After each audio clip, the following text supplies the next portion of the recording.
முருகனே செந்தில் முதல்வனே மாயோன் மருகனே ஈசன் மகனே ஒரு கைமுகன் தம்பியே நின்னுடைய தண்டைக்கால் எப்பொழுதும் நம்பியே கைத்தொழுவேன் நான்.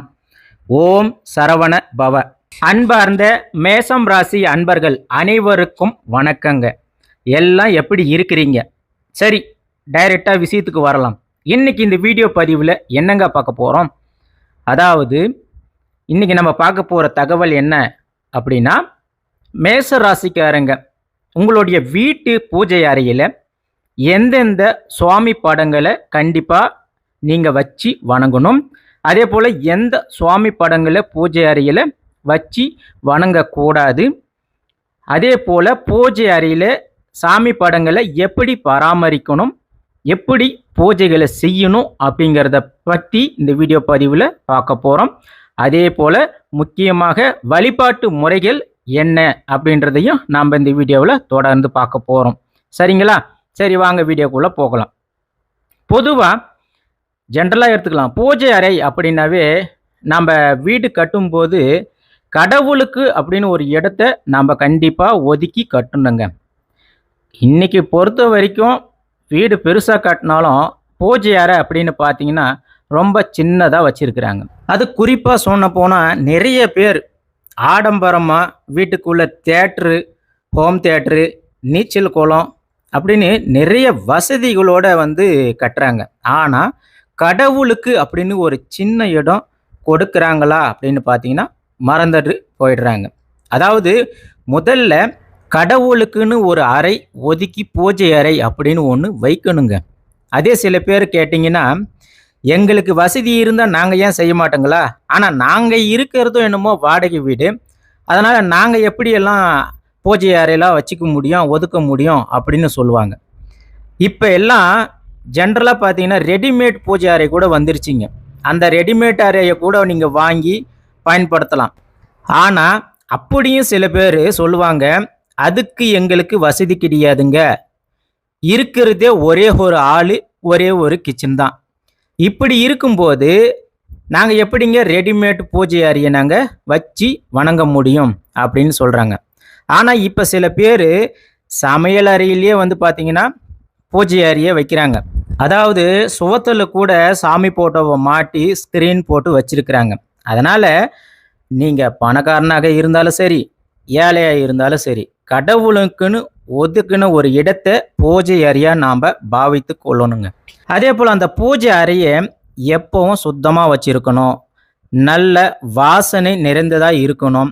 அதே போல் பூஜை அறையை எப்பயும் தூசி, அழுக்கு, ஒட்டடை இது எல்லாம் இருக்காத மாதிரி பார்த்துக்கணும். இது ரொம்ப முக்கியமான விஷயமும் கூட. அதாவது சுத்தமாக இருக்கணும். அடுத்ததாக பூஜை அறையில் எந்தெந்த தெய்வ படங்களை நம்ம கண்டிப்பாக வைக்கணும் அப்படின்னு சில நியதிகள் சொல்லப்பட்டு இருக்குங்க. ஆனால் பொதுவாக சில வீடுங்களில் பாருங்கள், நிறைய படங்களை வச்சு வழிபாடு செய்வாங்க. நீங்கள் பார்த்துருப்பீங்க. அதிலும் குறிப்பாக ஒரு சில வீடுங்கள்லாம் பார்த்துட்டிங்கன்னா பழைய வீடுங்களாக இருக்கும் பார்த்தீங்களா, அந்த வீட்டில் பாட்டனுக்கு முப்பாட்டன் இருந்து வழிபாடு செஞ்சு வந்த படங்கள் எல்லாமே வச்சுருப்பாங்க. அதே போல் பார்த்திங்கன்னா விக்கிரகங்கள்லாம் வச்சு வழிபாடு செஞ்சுட்டு வந்திருப்பாங்க.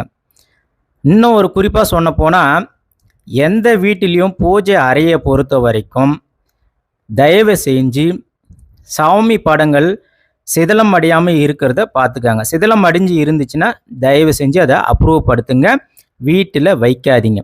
அதே போல் நீங்கள் கேட்கலாம், நாங்கள் விக்கிரகங்களை வச்சு வழிபாடு செஞ்சிட்ருக்கிறோம், எங்கள் விக்கிரகம் சில இடத்துல சேதாரம் அடைஞ்சிருக்கு அப்படின்ற சொல்லுவீங்க. அதுவும் கூட தான். அதாவது விக்கிரமாக இருந்தாலும் சரி, சாமி படங்களாக இருந்தாலும் சரி, அது செதிலம் அடைஞ்சு இருந்துச்சுன்னா தயவு செஞ்சு பூஜை அறையில் அதை வைக்காதீங்க, அதை அப்ரூவ் படுத்துங்க. ஏன்னா அது அந்த வீட்டுக்கு ஆகவே ஆகாது. அதனால் என்ன செய்யணும் அப்படின்னா, அந்த ஃபோட்டோஸு விக்கிரகங்களை நீங்கள் வீட்டில் இருந்து அகற்றி அதை நீர்நிலைகளில், அதாவது ஆறு, ஓடை இந்த மாதிரி இடங்களில் நீங்கள் அதை தண்ணியில் விட்டு ஒரு சின்ன பூஜை செஞ்சு விட்டுட்டு வந்துடுறது நல்லதுங்க. அடுத்ததாக சில பேர் வீட்டில் பார்த்தீங்கன்னா அந்த பூஜை அறையில் ஒரு ஃபோட்டோ மேலே இன்னொரு ஃபோட்டோ இருக்கும், இந்த நகை கடையில், துணி கடையில், இந்த மாதிரி போகிற இடத்துல கிடைக்கிற சின்ன சின்ன ஃபோட்டோஸ், சாமி ஃபோட்டோஸ் எல்லாமே அதை தூக்கி போகிறதுக்கு மனசு இல்லாமல் அதை எடுத்துன்னு வந்து வீட்டில் அங்கங்கே சொருகி வச்சிருக்கிறது. அந்த மாதிரி பூஜை அறையை வைக்கக்கூடாதுங்க. அதனால் ஒரு படம் இருக்குதுன்னா அதை நல்லா அழகாக சுத்தமாக துடைச்சி வச்சிருக்கணும். அப்படி கொடுக்கிற படத்தை நீங்கள் வேறு யாருக்காவது கூட கொடுத்துருங்க. ஆனால் ஒரு ஃபோட்டோ மேலே வைக்காதீங்க. சரி, மேசராசிக்காரங்க எந்தெந்த ஃபோட்டோஸை வீட்டில் வச்சு வழிபாடு செய்யலாம் அப்படின்றத பற்றி பார்க்க போகிறோம். அதே போல் எந்த திசையில் வச்சு வழிபாடு செய்யணும் அப்படின்றதையும் நாம் இப்போ பார்க்க போகிறோம். பொதுவாக மேச ராசிக்காரர்களுக்கு செவ்வாய் பகவான் அதிபதியாக இருக்கிறதுனால செவ்வாய் பகவானுக்கு முருகப்பெருமான் அதிபதிங்க. அது மட்டும் இல்லாமல் அக்னி ராசியாகவும் வலம் வரக்கூடிய மேசராசி 12 ராசிகளில் முதல் ராசியாக இருக்குங்க. பொதுவாக அந்த மேச ராசிக்காரங்களுடைய தன்மை என்ன அப்படின்னு பார்த்தீங்கன்னா, இவங்க எதுக்கும் துணிஞ்சவங்க, வேகமாக செயல்படக்கூடியவங்க, தைரியமானவங்க, எதிலும் முன்னாடி இருக்கணும் அப்படின்னு நினைக்கக்கூடியவங்க, சண்டன் வந்துச்சுன்னா மோதி பார்க்கக்கூடியவங்க, முயற்சிகளில் ஈடுபடக்கூடியவங்க. ஆனால் இவங்க பலவீனம் என்ன எடுத்துக்கிட்டிங்கன்னா, ரொம்பவே கோபப்படக்கூடியவங்க, அவசர புத்தி, பொறுமையை கடைபிடிக்க மாட்டாங்க, சண்டைன்னு வந்தால் கூட கொஞ்சம் பொறுமையாக என்னன்னு யோசிக்க மாட்டாங்க. இப்பேற்பட்ட மேசராசிக்காரங்க உங்கள் வீட்டு பூஜை அறை மற்றும் வாஸ்து அமைப்பு எப்படி இருக்கணும் அப்படின்றத நம்ம பார்க்கலாங்க. அதே போல் ஆன்மீக சக்தி, செல்வ வளம், மன நிம்மதி, சாந்தம் இது எல்லாம் எப்படி கிடைக்கும் அப்படின்றதையும் இந்த மேசராசிக்காரர்களுக்கு இந்த வீடியோவில் நம்ம பார்க்கலாங்க. பொதுவாக மேசராசிக்காரங்க பூஜை அறை எந்த திசையில் இருக்கணும் அப்படின்னு எடுத்துக்கிட்டிங்கன்னா, கிழக்கு திசையை பார்த்த மாதிரி பூஜை அறை வைக்கிறது மிகவும் சிறந்ததுங்க. அதே போல் மேசராசிக்காரங்க மேற்கு நோக்கியும் பூஜை அறையை வைக்கலாங்க. அதே போல் வடக்கு திசையை பார்த்த மாதிரியும் பூஜை அறையை வைக்கலாம். தெற்க பார்த்த மாதிரி பூஜை அறையை வைத்து வழிபாடு செய்யலாமா அப்படின்னு சில பேர் கேட்பீங்க. பொதுவாக தெற்க பொறுத்த வரைக்கும் தட்சிணாமூர்த்தி, நடராஜர் இந்த தெய்வங்களை நம்ம தெற்க பார்த்த மாதிரி வச்சு வழிபாடு செய்யும் போது உங்களுக்கு அருள் சக்தி கிடைக்குங்க. சரி, பூஜை அறையில் என்ன சாமியை வைக்கலாம்? அதாவது நாம்பெல்லாம் ஒரு வீடு கட்டி பால் காசும் போது உங்களுக்கு எல்லாருக்குமே தெரியும், எல்லார் வீட்லேயும் 5 சாமிகள் இருக்கக்கூடிய சாமி படம் வந்து வீட்டில் வச்சு பால் பொங்குவாங்க. நீங்கள் பார்த்துருப்பீங்க. அந்த 5 சாமிகள் என்ன அப்படின்னு பார்த்தீங்கன்னா, ஒன்று விநாயகர், இன்னொன்று சரஸ்வதி, இன்னொரு சைடு மகாலட்சுமி, வெங்கடாஜலபதி, அப்புறமா முருகப்பெருமான். இந்த 5 கடவுள்கள் இருக்கக்கூடிய படங்களை தான் பொதுவாக வீட்டு அறையில் வச்சு வழிபாடு செய்யணும். ஆனால் இன்னைக்கு காலகட்டத்தில் சில பேர் பொதுவாகவே வந்து பார்த்திங்கன்னா இப்போ அந்த மாதிரி ஃபோட்டோஸை வைக்கிறது கிடையாது. அவங்களுக்கு பிடிச்ச மாதிரி திருப்பதி வெங்கடாஜலபதி, சிவன், மகாலட்சுமி, மாரியம்மன் தாய், கருமாரியம்மன் தாய், முருகப்பெருமான் அப்படின்னு அவங்களுக்கு பிடிச்ச இஷ்ட தெய்வத்தை வச்சு வழிபாடு செய்கிறாங்க. ஆனால் பொதுவாக எடுத்துக்கிட்டிங்கன்னா இந்த 5 தெய்வங்கள் இருக்கக்கூடிய சுவாமி போட்டோவை தான் நம்ம முதல்ல வச்சு வீட்டில் வழிபாடு செய்யணும். அதுக்கப்புறமா தான் ஒவ்வொரு ராசிக்காரர்கள் அவங்க விருப்பப்படி வேண்டிய தெய்வங்களை நீங்கள் வச்சு வழிபாடு செய்யணும். ஏன் அப்படி சொல்கிறேங்கன்னா, வினை தீர்ப்பான் விநாயகர் அப்படின்னு சொல்லும் போது முதல் வார்த்தையே வந்து பார்த்தீங்கன்னா வினையை தீர்க்கக்கூடியவரே விநாயகர் அங்கே இருக்கிறார். அதனால் நம்மளுக்கு எந்த பிரச்சனையும் கிடையாது. இரண்டாவது, நல்ல அறிவு, கல்வி, ஞானம் கிடைக்கிறதுக்கு சரஸ்வதி தாயார் இருக்கிறாங்க. மூணாவது, அறிவு ஞானம் இந்த மட்டும் போதாதில்ல, நம்மளுக்கு செல்வம் வேணும், பணம் வசதி வேணும்ல, அதுக்கு மகாலட்சுமி தாயார் அங்கே இருக்கிறாங்க. அப்போ 3 பேர் இருக்கிறாங்க. அடுத்ததாக யார் இருக்கிறாங்க? இரு பக்கமும் மாமனாரும் மருமகனும் இருக்கிறாங்க. அதாவது ஒரு பக்கத்தில் திருப்பதி வெங்கடாஜலபதி காட்சி தராரு. அந்த பெருமாளுடைய இருதயத்தில் இருக்கக்கூடிய மகாலட்சுமி அப்படின்ற தாயார் இணைஞ்சு காட்சி தரக்கூடிய பெருமாள் என்ன தருகிறார் நமக்கு அப்படின்னா, நமக்கு நல்ல குடும்ப ஒற்றுமையை பெருமாள் தருகிறார். அதாவது ஒரு குடும்பம் அப்படின்னு எடுத்துக்கிட்டா ஒற்றுமையாக இருக்கணும், மகிழ்ச்சியாக இருக்கணும். அதாவது கணவன், மனைவி, பிள்ளைகள் என ஒற்றுமையாக வாழ்க்கை வாழணும் அப்படின்றத பெருமாள் தருகிறார். அடுத்ததா முருகப்பெருமான் இருக்கிறார். அதாவது உனக்கு ஏதாவது பிரச்சனையா, துன்பமா, கவலையே படாத. அதாவது இந்த திருவடியை நீ பிடிச்சிக்கிட்டா போதும், உனக்கு எல்லா நலன்களையும் தரேன். அதே போல உங்களுடைய எதிரிகள் யாராக இருந்தாலும் சரி அழிச்சிடுவான்.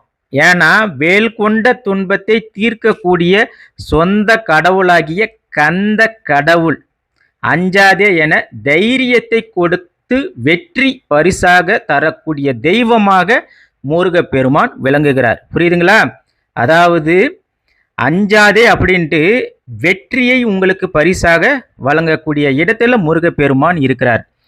இந்த நலன்கள் அனைத்தும் வீட்டில் இருந்தாலே போதும், அந்த வீடு எல்லா வளமும் பெற்று நலமாக இருக்கக்கூடிய வீடாக அமையுங்க. அதனால தான் அந்த காலத்தில் பெரியவங்க ஒரே ஒரு படத்துல அனைத்து தெய்வங்களையும் வச்சு கொடுத்தாங்க.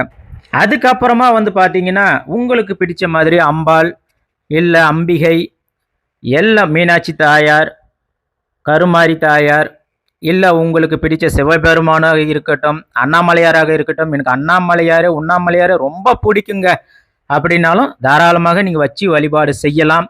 இல்லை எனக்கு ஐயப்பனை ரொம்ப பிடிக்கும், ஆஞ்சநேயரை ரொம்ப பிடிக்கும் அப்படின்னாலும் அதுக்குன்னு சில வழிமுறைகள் எல்லாமே இருக்குங்க. சரி, அப்படி இருக்கும்போது இப்போ மேச ராசிக்காரர்கள் பிடிச்ச தெய்வங்கள் என்ன அப்படின்னு பார்த்தீங்கன்னா, கிரக அமைப்பின்படி உங்கள் ராசிக்கு அதிபதியாக செவ்வாய் பகவான் வரதுனால நீங்கள் முருகப்பெருமானை வழிபாடு செய்யும் போது உங்களுக்கு எப்பேற்பட்ட இன்னல்கள், தடைகள், துன்பங்கள் வந்தாலும் கண்டிப்பாக விலகி உங்களுக்கு மிகவும் சக்தி வாய்ந்ததாக முருகப்பெருமான் இருப்பாருங்க. அதே போல் நீங்கள் அனுமான வழிபாடு செய்யலாங்க. வீட்டில் வச்சு கூட நீங்கள் வழிபாடு செய்யலாம். சில பேர் கேட்கலாம், அனுமான் பிரம்மச்சாரியம் இருக்கக்கூடியவங்க, வீட்டில் தீட்டு தடங்கள்லாம் இருக்குமே அப்படின்னா, நீங்கள் அனுமான வீட்டு பூஜை அறையில் வச்சு வழிபாடு செய்யலாம். அந்த வீட்டு பூஜை அறையை எப்பவுமே பூட்டி வையுங்க. அதாவது கதவை சாத்தி வைக்கணும். ஏன்னா உங்கள் வீட்டுக்கு நல்லவன் கெட்டவன் எல்லாரும் வருவாங்க. அந்த பூஜை அறையை பார்க்கக்கூடாது. அப்படி இருக்கும்போது நீங்கள் அனுமான வழிபாடு செய்யும்போது உங்களுக்கு வலிமை கிடைக்கும், ஆரோக்கியம் கிடைக்கும். அதே போல் உங்கள் கோபத்தை கட்டுப்படுத்தக்கூடிய சக்தியும் அனுமான் உங்களுக்கு கொடுப்பாருங்க. அடுத்ததாக துர்க்கை அம்மனை நீங்கள் மேசராசிக்காரர்கள் வழிபாடு செய்யலாங்க. ஏன் அப்படின்னா, நீங்கள் என்றைக்கும் உண்மைக்கு போராடக்கூடியவங்க, நியாயமாக இருக்கக்கூடியவங்க. உங்களை அழிக்கிறதுக்கு பல தீய சக்திகள் இருப்பாங்க, உங்கள் நண்பர்களாக இருப்பாங்க, துரோகிகள் இருப்பாங்க. அவர்களை எல்லாம் துவம்சம் பண்ணுறதுக்கு நீங்கள் துர்க்கை அம்மனை வழிபாடு செஞ்சீங்கன்னா தீய சக்திகள் உங்களுக்கு நீங்குங்க. அதனால் நீங்கள் துர்க்கை அம்மனை வழிபாடும் செய்யலாங்க. அடுத்தது என்னங்க அப்படின்னு பார்த்தீங்கன்னா, சுப்பிரமணியாரே வள்ளி தேவயானியோட நீங்கள் வழிபாடு செய்யலாங்க. ஏன் அப்படின்னா, நீங்கள் சடான்னு கோவப்படக்கூடியவங்க, சின்ன சின்ன விஷயத்துக்கு கோவப்படக்கூடியவங்க இருந்தாலும் குடும்ப ஒற்றுமையில் நீங்கள் வெற்றி பெறணும் அப்படின்னா சுப்பிரமணி மற்றும் வள்ளி தெய்வானி இவங்களை நீங்கள் வழிபாடு செய்யணுங்க. அதே போல் விநாயக பெருமானையும் நீங்கள் வழிபாடு செய்யலாம். ஏன்னா நீங்கள் எந்த ஒரு விஷயத்தை செய்யணும்னு நினைச்சாலும் அது தொடக்கத்தில் கொஞ்சம் தடை தாமதங்கள் உண்டாகுங்க. அதனால் நீங்கள் விநாயக பெருமானை நினைச்சு வழிபாடு செஞ்சுட்டு நீங்கள் தொடங்கினீங்கன்னா எப்பேற்பட்ட தடைகளாக இருந்தாலும் நிச்சயமாக உங்களுக்கு வெற்றி உண்டாகுங்க. அடுத்ததா, எனக்கு ரொம்பவே சிவபெருமானை பிடிக்குங்க, அப்போ நான் சிவபெருமானை கும்பிடக்கூடாதா அப்படின்னு நீங்கள் கேட்கலாம். மேசராசிக்காரர்கள், நீங்கள் அக்னீஸ்வரரை நீங்கள் வழிபாடு செய்யலாங்க. அப்படி அக்னீஸ்வரரை நீங்கள் வழிபாடு செய்யும்போது நீங்கள் அக்னி தத்துவ ராசியாக இருக்கிறதுனால ஈசன் அருள் என்றுமே உங்களுக்கு கிடைக்குங்க. அதனால் மேசராசிக்காரர்கள் இன்னொரு முக்கியமான விஷயம் என்ன அப்படின்னு பார்த்தீங்கன்னா, காலையில் எழுந்த உடனே நீங்கள் தூங்கி எழும்போது முருகப்பெருமானை பாருங்க. அதாவது நீங்கள் கண் முழிக்கும் போது முருகப்பெருமானை பாருங்க.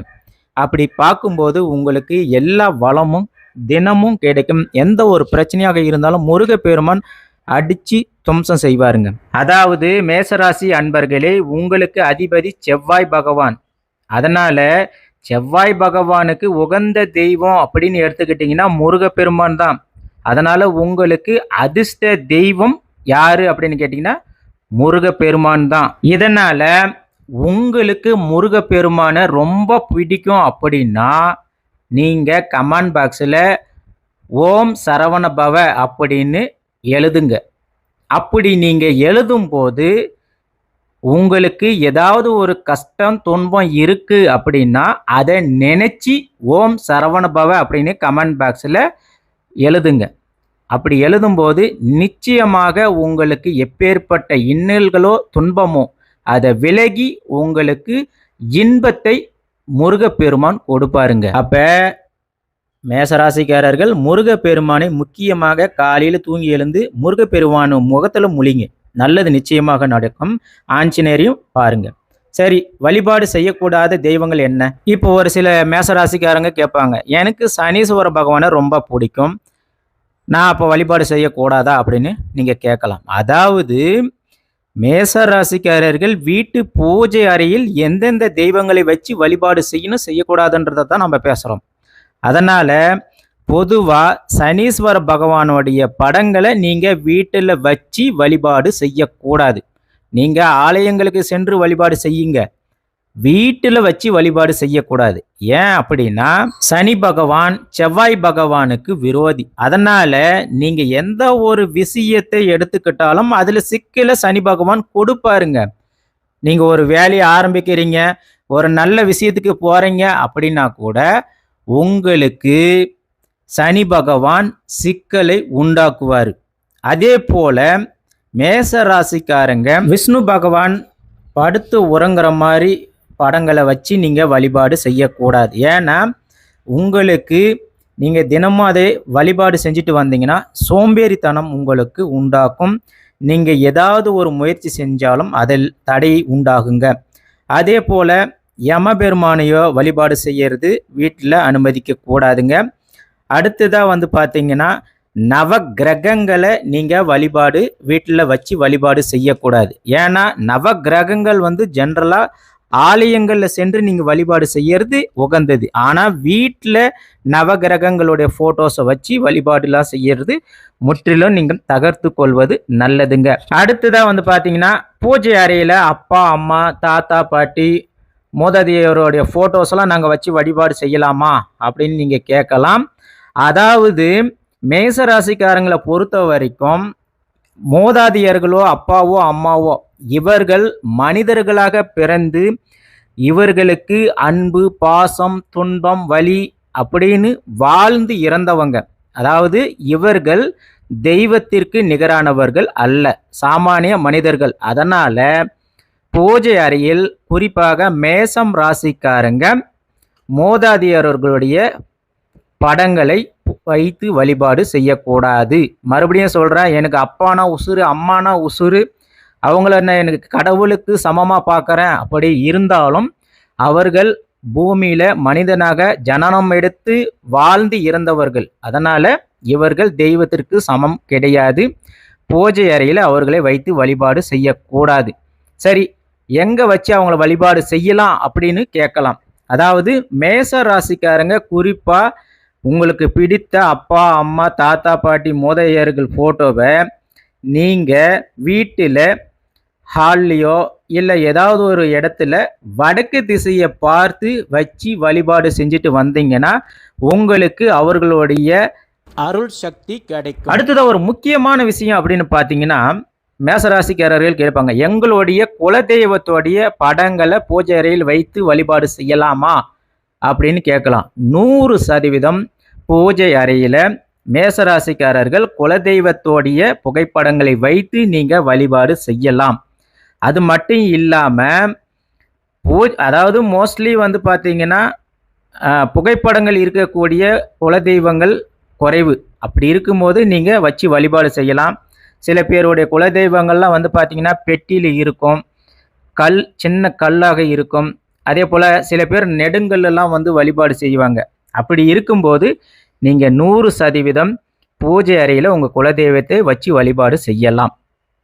அது மட்டும் இல்லாமல் உங்களுடைய வாழ்க்கை வளமாக வாழ அருள் சக்தி பெற நீங்கள் எந்த ஒரு விஷயத்தை தொடங்கிறதுக்கு முன்னாடி குலதெய்வத்தை முதல்ல வணங்கணும். நல்லா கேட்டுக்காங்க, குலதெய்வத்தை முதல்ல நினைச்சு வணங்கிட்டு அதுக்கப்புறம் மற்ற தெய்வங்களை நீங்கள் வணங்குங்க. உங்கள் குடும்பம் மிக சந்தோஷமாக இருக்கும். இதை நல்லா ஞாபகம் வச்சுக்காங்க. அடுத்ததாக பார்த்தீங்கன்னா வீட்டில் இந்திரங்களை வைத்து பயன்படுத்தக்கூடாது.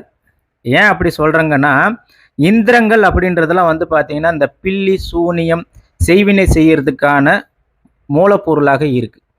அதனால் சக்தி அருள் இருக்கக்கூடிய பூஜை அறையில் நீங்கள் இதை வைக்கும்போது உங்களுக்கோ இல்லை மற்றவர்களுக்கு துன்பங்கள் ஏற்பட வாய்ப்புகள் இருக்குது. அதனால் அதை தவிர்ப்பது நல்லது. அடுத்ததாக மேஷ ராசிக்காரர்கள் பூஜை அறையை எந்த காரணத்தை கொண்டும் சுத்தமாக வச்சுக்காங்க. அதே போல் ஃபோட்டோஸை துடைச்சி 4 பக்கமும் மஞ்சள் குங்குமம் இட்டு பூ போட்டு தினமும் பாராயணம் பண்ணுங்க. மேசராசிக்காரர்களுக்கு முருகப்பெருமான் உகந்ததாக இருக்கிறதுனால முருகனுடைய கந்த சஷ்டி கவசம் இதெல்லாம் நீங்கள் பாராயணம் பண்ணும்போது உங்களுக்கு வாழ்க்கையில் எந்த ஒரு இன்னல்களும் வராதுங்க. அதே போல் வீட்டில் வேல் வச்சு சூலாயுதங்களை வச்சு வழிபாடு செய்யலாமா அப்படின்னு கேட்டிங்கன்னா, நிச்சயமாக வேல் சூலாயுதெல்லாம் வச்சு நீங்கள் வழிபாடு செய்யலாம். ஆனால் வேல் சூலாயுதத்தில் மேலே எலும்பிச்சம்பழத்தை நீங்கள் சொருகி வச்சு வழிபாடு செய்யணும். ஏன்னா சூலாயுதமோ வேலோ இது வந்து ஒரு ஆயுதம், அதாவது தெய்வங்களுடைய ஆயுதம். அதனால் மற்றவர்களை அழிக்க அது பயன்படுத்தியது. அதனால் அதை நீங்கள் ஓப்பனாக அப்படியே வைக்கும்போது அது ஒரு ஆயுதமாக தான் கருதப்படும். அதனால் எலும்பிச்சம்பழத்தை சொருகி வச்சு நீங்கள் வழிபாடு செய்யுங்க. அதே போல் நெய் வைத்தியங்கள் வச்சு வழிபாடு செய்யறது உங்களுக்கு நல்ல முன்னேற்றத்தையும் வாழ்க்கையில் கொடுக்கும். வீட்டில் வாஸ்து படி வைக்க வேண்டிய பொருட்கள் அப்படின்னு பார்த்தீங்கன்னா, செம்மஞ்சள், ரங்கோலி, கோலப்பொடிலாம் செவ்வாய் பகவானுக்கு உகந்ததுங்க. அதே போல் ஒரு கலசம், அதாவது ஒரு குடம், தாமிரமோ பித்தளையோ செம்போ, அதில் வந்து பார்த்திங்கன்னா தண்ணீர் ஊற்றி பூஜை அறையில் வைக்கிறது கண்டிப்பாக உகந்ததுங்க. அதே போல் அரிசி நிறைந்த கலசம் உங்களுக்கு குடும்பத்தில் செல்வ வளத்தை உண்டாக்குங்க. சங்கு வீட்டில் வச்சுருந்தீங்கன்னா வீட்டில் சுப அதிர்ஷ்டங்களும் தீய சக்திகளும் உங்களை விட்டு விலகுங்க. சிறிய அளவில் சிவலிங்கத்தை நீங்கள் வச்சு வழிபாடு செஞ்சீங்கன்னா ஆன்மீகம் உங்களுக்கு உண்டாகுங்க. அதே போல் வீட்டில் மேசராசிக்காரர்கள் நீங்கள் இருக்கக்கூடிய அறையா இல்லை வீடாக இருந்தாலும் சரி, சிவப்பு, ஆரஞ்சு, செம்மஞ்சள் இதெல்லாம் வந்து பார்த்தீங்கன்னா நிறங்களை நீங்கள் பெயிண்ட் பண்ணி வச்சுருந்தீங்கன்னா செவ்வாய் கிரகம் உங்களுக்கு அனுகிரகத்தை கொடுப்பாருங்க. அதே போல் வெள்ளை, சிவப்பு கலர்லாம் வந்து பார்த்தீங்கன்னா உங்களுக்கு ஆன்மீக ஆற்றலை உண்டாக்கும். அதனால் தவிர்க்க வேண்டிய நிறம் அப்படின்னு பார்த்தீங்கன்னா, மேசராசிக்காரர்கள் குறிப்பாக கருப்பு, சாம்பல் நிறம், இருண்ட நீலம் இது எல்லாமே உங்களுக்கு சிக்கல்கள், சோகம், சண்டை, பிரச்சனை, துன்பம் இது எல்லாமே கிடைக்குங்க. அதனால் அதை தவிர்க்கிறது நல்லது. அதே போல் மேச ராசிக்காரங்க வீட்டில் முக்கியமாக துளசி மாடம் வைங்க. வீட்டு வாசலில் துளசி மாடம் வைக்கிறது ரொம்ப உகந்தது. பித்தளை விளக்கு வந்து பூஜை அறையில் வச்சு வழிபாடு செய்யுங்க. அதே போல் ஹாலில் வந்து பார்த்திங்கன்னா ராதா கிருஷ்ணன் படம் மாட்டி வச்சிங்கனாலும் வாழ்க்கையில் செல்வம் உண்டாகும், குழந்தை பாக்கியம் உண்டாகுங்க. முருகனுடைய வேல் அல்லது அனுமானுடைய படம் வாசலில் வைக்கிறதும் உங்களுக்கு கெட்ட தீய சக்திகள் வராமல் தவிர்க்குங்க. அது மட்டும் இல்லாமல் குடும்பத்தில் சண்டை சச்சரவு இல்லாமல் அன்பு அதிகரிக்குங்க, செல்வ வளம் பெருகும், பிள்ளைகளுடைய கல்வி நல்லா மேம்படுங்க. உங்களுக்கு தொழிலோ வியாபாரமோ இல்லை வேலையோ அதிகாரமோ இது எல்லாமே தடையின்றி உங்களுக்கு வளங்களை உண்டாக்கும். வீட்டில் எப்பவுமே சுபாக்ஷம் நிலைச்சி இருக்குங்க. அதனால் மேசராசி அன்பர்களே, நீங்கள் வீட்டு பூஜை அறையில் எந்த தெய்வங்களை வழிபாடு செய்யணும், எந்த தெய்வங்களை வழிபாடு செய்யக்கூடாது அப்படின்றத இந்த வீடியோ பதிவில் நாம் பார்த்தோம். இந்த வீடியோ பதிவு உங்களுக்கு நிச்சயமாக ஒரு மாற்றத்தை உண்டாக்கும் அப்படின்னு நாங்கள் நினைக்கிறோம். அதே போல் இந்த வீடியோ பதிவு உங்களுக்கு பிடிச்சு இருந்துச்சுன்னா மறக்காமல் உங்கள் ஃப்ரெண்ட்ஸுங்களுக்கு ஷேர் பண்ணுங்கள். உங்களுக்கு எம்பெருமான் முருகன் உங்களுக்கு உறுதுணையாக இருப்பார். ஓம் சரவணபவ. நீங்களும் ஓம் சரவணபவ அப்படின்னு கமெண்ட் பாக்ஸில் கமெண்ட் பண்ணுங்கள். மீண்டும் ஒரு வீடியோவில் சந்திப்போம். நன்றி, வணக்கம்.